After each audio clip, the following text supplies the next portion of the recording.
ওয়ালাইকুম রহমতুল্লাহ। আমি মহসিন চৌধুরী আবারও ফিরে আসলাম আপনাদের মাঝে। আজকে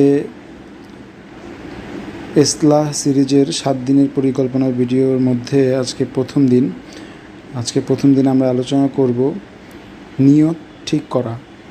আমি আল্লাহর জন্য করছি, এই নিয়তটি আমরা ঠিক করব।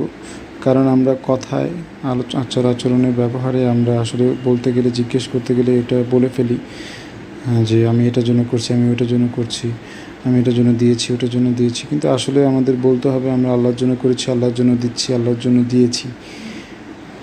তো আসসালামু আলাইকুম রহমতুল্লাহ। আজ থেকে আমরা শুরু করছি আত্মশুদ্ধি 7 দিনের জার্নি। প্রথম দিন নিয়ত ঠিক করার শক্তি। তো এইটার বিষয়ে একটি হাদিস রয়েছে, প্রচলিত হাদিস। রাসূল সাল্লাল্লাহু আলাইহি সাল্লাম বলেছেন, সব কাজ নিয়তের উপর নির্ভর করে। এটি বুখারী শরীফের হাদিস, প্রসিদ্ধ। আমি যাই করি, নামাজ, কাজ, হাসি মুখ, ভালো ব্যবহার, যদি বলি আমি এটা আল্লাহর জন্য করছি, তাহলে সেটা ইবাদত হয়ে যায়। চলো তাহলে একসাথে বলা যাক। কারণ এটা বলার মাধ্যমে, এটা করার মাধ্যমে আপনি আল্লাহর জন্য যে করছি, আল্লাহর জন্য যে আমরা করি, সেটা আমরা কেউ আমাদেরকে জিজ্ঞেস করলে আমাদের মুখ থেকে সর্বপ্রথম এটাই বের হবে যে আমি আল্লাহর জন্য করছি। তো এটা আসলে মুখে দিয়ে যদি প্রথমেই এটা বের করতে চান বা আপনার মনে যদি বসাতে চান, তাহলে আপনার এটা একটু প্র্যাকটিস করে নিজের অভ্যাসের ভিতরে একটু ঢুকাতে হবে।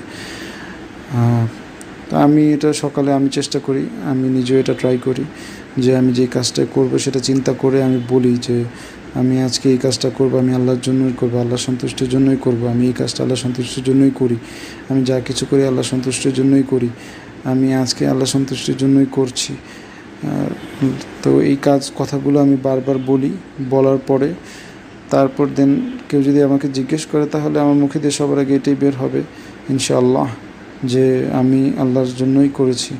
আমি দাওয়াতের ব্যবস্থা করেছি, আমি মিলাদ পড়িয়েছি, আমি দান করেছি, সাদকা করেছি, আমি কাউকে সাহায্য করেছি, আমি কাউকে উপকার করেছি, কাউকে ঋণ দিয়েছি, আমি আল্লাহর সন্তুষ্টির জন্যই করেছি।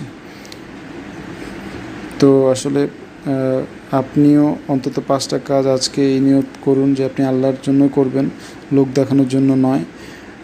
তো কমেন্টে লিখে জানান যে আপনি কোন কোন কাজটি আল্লাহর সন্তুষ্টির জন্য করেছেন। দেখা হবে পরের ভিডিওতে। সবাই ভালো থাকবেন। আসসালামু আলাইকুম রহমতুল্লাহ।